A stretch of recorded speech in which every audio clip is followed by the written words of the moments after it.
Hello everyone and welcome back to my channel. I know that summer is almost over, which means that the fall semester is approaching, which also means that the bookstore is going to try to rob you blind when you're buying your textbooks for the semester. I thought I'd share with you some of my favorite sites for purchasing textbooks and where you can get some pretty steep discounts for stuff that you really don't need to buy that you can probably rent, or if you want to purchase it, you can get it for dirt cheap prices. So without further ado, let's get into it. The first site that I think you all should know is slugbooks, because slugbooks has an incredible function where you can display all of the different prices for both purchasing options and renting options for any of the ISBNs of your textbooks that you might have. They'll show you the lowest price, but be careful because sometimes they're not entirely accurate. So don't take it at face value. I highly recommend clicking through and following that link to whatever the cheapest site is to make sure that that number is actually accurate. I've had some of my books retail for supposedly on slugbooks as low as $2, but they turned out to be $12 on Amazon instead of $2. But it'll give you a good comparison of what some good prices are, what the high and low prices are, and the options for buying and renting for all kinds of different sites, so you don't have to go search them one by one, which is very helpful. After slugbooks, one of my other favorite sites I like to go to, usually for books that are a little bit older, like my great text classes, my literature classes, my history classes, is eightbooks. But I'd highly recommend running all of your ISBNs through eightbooks if you can, because they have some fantastic deals. I found the best prices for, like I said, books that are a little bit older or in large printing quantities, and you can get them for super cheap. Shipping is usually super low as well, which is fantastic. eightbooks is also connected to a lot of different bookstore networks across the country. At least here in Texas, it's connected to half price books, so you can get some really dirt cheap prices for some books that you'll have on your list. I highly recommend. For books that are maybe a little more modern, I would skew towards thriftbooks. Thriftbooks is a great resource for some books also that I realized have been published by the Baylor Press. They sell those on thriftbooks as well, so I found some of my textbooks for my Christian scriptures and Christian heritage classes here, but also books that are a little newer. You can find them in a similar way to eightbooks. Like I said, cheap prices, usually shipping rates are phenomenal.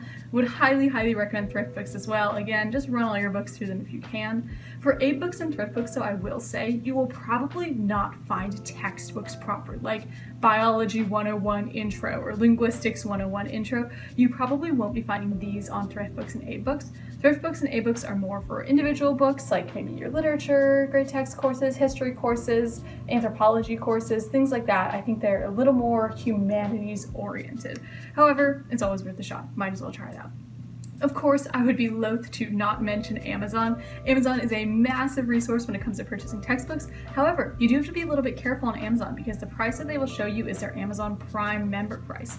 What you need to do is scroll down and it'll say new and used from blah blah blah, presumably a lower price, and that is where you will actually find their lowest price, even if it's not actually Prime. So they'll be sourcing you towards the Prime one because they want you to use Prime, but if you don't have Prime or if you want lower prices, which everyone does, then I recommend scrolling down, checking out that lower price, and then getting that instead. A final resource that I might mention, although this is a little skewed more towards Baylor and it's much more subjective than actually just putting in your ISBNs into a website and getting a book, is through whatever networks you might have, whether that's on campus or through your university. For Baylor, we have a site called BU Books. BU Books is mostly used for professor ratings. If you didn't know that, that's where all the professor ratings come from. Go to BU Books. That is where you'll find all your professor ratings. But BU Books also has a section for the buying and selling of textbooks. I've only been there once, and there wasn't really that much there, and I think the prices were a little expensive, but you know, it's worth a shot if you are looking into that.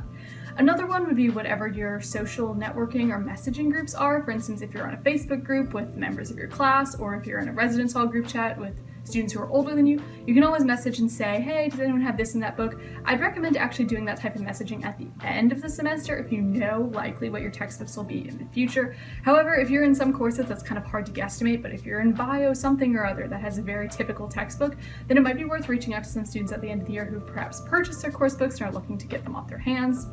Just something to keep in mind. Another thing to note is that be careful the books that you choose to rent and the ones that you actually choose to buy proper. I say this because I ended up renting a lot of my textbooks for my great text classes. I say textbooks, they were really just like books. I rented a lot of my books for my great text class, and then I ended up having to return them at the end of the year, obviously, but I was actually really disappointed because I really wanted to keep some of them. So if you think that the book that you're getting might actually be meaningful or you might want to keep it in the future, maybe consider paying the little bit extra to actually purchase it for your own instead of of renting it. I, for myself, am going to rent my linguistics for non-linguist textbooks because obviously I am not going to keep that in the future. That's not going to bring me some kind of like enduring joy that I'm going to have on my shelf for the rest of my life. Likely not. However, I actually did end up purchasing all of my grade textbooks because I realized that I regretted just renting them and not actually purchasing them. And even if I don't like them, you can always resell them to used bookstores or all types of things. I'm reselling a lot of my old textbooks that I ended up purchasing to half-price books, so it's always good to keep on recycling the love with all of our awesome books. So just keep in mind, if you think it might bear some kind of influence or meaning in your life afterwards, maybe consider actually buying it. I say that as a total like great text literature person, that's just me, but bear that in mind when you're deciding whether to rent or buy.